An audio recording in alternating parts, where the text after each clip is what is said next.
बिस्मिल्लाहिर्रहमानिर्रहीम। पाकिस्तान दोस्ती ग्रुप।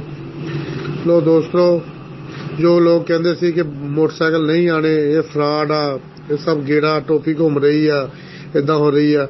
वो अपनी अखा ना देख सकते कि मोटरसाइकिल कल रात दे आ चुके हैं और अज माशाल्लाह दफ्तर भी खुल जाएगा ठीकरी वाला। ਜਿਹੜੇ ਬੰਦੇ ਠੀਕਰੀ ਦਫ਼ਤਰ ਦੇਖਣਾ ਚਾਹਣ ਜਾਣਾ ਚਾਹਣ ਉਹ ਬੇਸ਼ੱਕ ਜਾ ਸਕਦੇ ਨੇ।